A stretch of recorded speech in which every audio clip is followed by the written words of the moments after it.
सम्मानित साथियों, क्रांतिकारी जय भीम, जय भारत, जय संविधान। पौराणिक मान्यताओं के अनुसार अनेकों लेखों और कहानियों के अनुसार काफी अध्ययन करने के पश्चात इस निर्णय पर पहुंचा जा सकता है कि महात्मा रावण एक महाज्ञानी थे, धर्मों का पालन करने वाले थे, महान स्वाभिमानी थे और एक महापराक्रमी राजा थे। इतना नहीं, अनेकों अध्ययनों के बाद यह मालूम चलता है कि महापराक्रमी राजा रावण अपने वचन के प्रति अटल भी थे और अपने कार्यों, अच्छे कार्यों के प्रति भी जाने जाते थे। यहां तक कि अनेकों अध्ययन करने के पश्चात ये भी मालूम चलता है कि महात्मा रावण अनेकों लोगों के लिए देवता के समान है, भगवान के समान है। बहुत से लोग उनको अपना देवता भगवान मानते हैं। रावण के नाम से बहुत से मंदिर भी मालूम चले हैं जहां महात्मा रावण की पूजा होती है। और इतना ही नहीं, यह भी मालूम चला है कि महात्मा रावण को आज भी एक मम्मी के रूप में सुरक्षित रखा गया है और उनकी पूजा की जाती है। बहुत सी मान्यताएं हैं। कहने का मतलब साफ है और स्पष्ट है कि रावण के जो मानने वाले, जो भक्त लोग हैं या अनुयायी हैं, उनकी संख्या तादाद बहुत ज्यादा है। यदि ऐसे में एक त्योहार दशहरे के दिन यदि रावण को जलाया जाता है तो अनेकों भारतीयों की धार्मिक भावनाओं का अपमान होता है, उनकी धार्मिक आस्था को ठेस पहुंचाने का अपराध होता है। आप इतिहास उठाकर देखें, अध्ययन करें, पढ़ें, आपको मालूमात चलेगा कि रावण को जलाया जाना एक पुतले के रूप में थोड़ा अपराध नहीं है, यह बहुत ही व्यापक रूप में बहुत बड़ा अपराध है जिसमें जमानत का भी कोई प्रावधान नजर नहीं आता है। अब मैं आपको बता दूं, पूरे देश भर में यदि आप मेरी बात को मानते हैं तो स्वीकार कर लीजिएगा, आने वाली 12 अक्टूबर 2024 को दशहरे का त्योहार आ रहा है। धार्मिक मान्यताओं, कुछ लेखों के अनुसार मैं आपको यह कहना अति उचित समझता हूं, जैसा कि मैंने पढ़ा है कि दशहरे का त्योहार एक पाखंड त्योहार है। दशहरे का त्योहार सिर्फ और सिर्फ अच्छाई की जीत बुराई पर बताया जाता है, लेकिन ये बुराई पर अच्छाई की जीत नहीं है। यह माना जाता है कि अनेकों लोगों की धार्मिक भावनाओं को बहुत ही भयंकर तरीके से षड्यंत्र के तहत निशाना बनाया जा रहा है।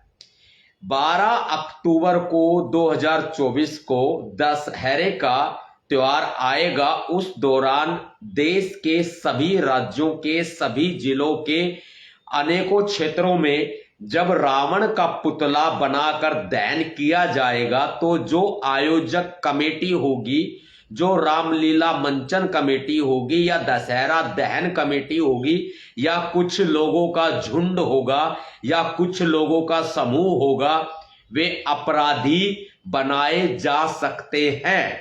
यह मैं आपको महत्वपूर्ण जानकारी दे रहा हूं और देश के कोने कोने में, सभी प्रदेशों में, सभी केंद्र शासित प्रदेशों में जो भी भीम सैनिक मेरी आवाज को सुन रहे हैं वो अभी इस बात को गांठ बांध लें कि दशहरे के दिन यदि रावण को जलाया जाता है तो यह अनेकों लोगों की धार्मिक भावनाओं को ठेस पहुंचाने का अपराध है।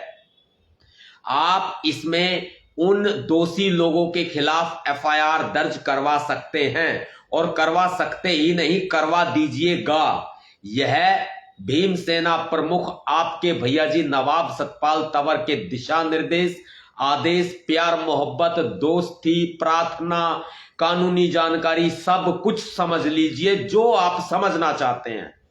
जैसे आप मेरी बात को समझ के अपने दिलो दिमाग में बैठा लेना चाहते हैं, समझ लीजिए। महात्मा रावण को यदि 2024 12 अक्टूबर दशहरे के दिन जलाया जाएगा तो ये भीम सैनिक एफआईआर दर्ज कराएंगे।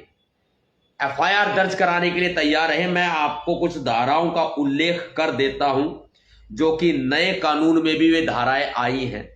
पहले आईपीसी 1860 में एक धारा हुआ करती थी 153A, जिसमें धर्म, जाति, जन्म स्थान, निवास, भाषा आदि के आधार पर विभिन्न समूहों के बीच दुश्मनी को बढ़ावा देना और सद्भाव बनाए रखने के लिए हानिकारक कार्य करने का अपराध शामिल था। इस धारा को और भी कठोर धारा बना दिया गया है, जो कि भारतीय न्याय संहिता 2023 बीएनएस की धारा 196 196 के अनुसार रावण के पुतले का दहन करना धर्म, मूलवंश, जन्म स्थान, निवास, भाषा आदि के आधार पर विभिन्न समूहों के बीच शत्रुता को बढ़ावा देना, सद्भाव आदि बनाए रखने पर प्रतिकूल प्रभाव डालने वाले कार्य करने का अपराध माना जाएगा। जिसमें ये लोग अगर कोई वीडियो बनाकर social media, Instagram, Facebook, YouTube, Twitter आदि पर अपलोड करते हैं तो इलेक्ट्रॉनिक संचार भी इसमें अपराध शामिल माना जाएगा। यदि आप कोई वीडियो दशहरे की देख ले और उसके ऊपर एफआईआर दर्ज कराने के लिए तैयार हो जाएं तो बीएनएस की धारा 196 के अंतर्गत उसके खिलाफ एफआईआर दर्ज होगी। ये एक अकेली धारा नहीं होगी, धारा 197 भी उनके ऊपर लगेगी। धारा 197 राष्ट्रीय एकता पर प्रतिकूल प्रभाव डालने वाले आरोप कथन का इस्तेमाल करना, इलेक्ट्रॉनिक संचार इसमें शामिल रहेगा। अब आप ये देखिए आगे जो बहुत ही इंपॉर्टेंट, बहुत ही महत्वपूर्ण धारा है वो है धारा 298। यह पहले आईपीसी में 295A हुआ करती थी, अब ये धारा बीएनएस 298 हो चुकी है।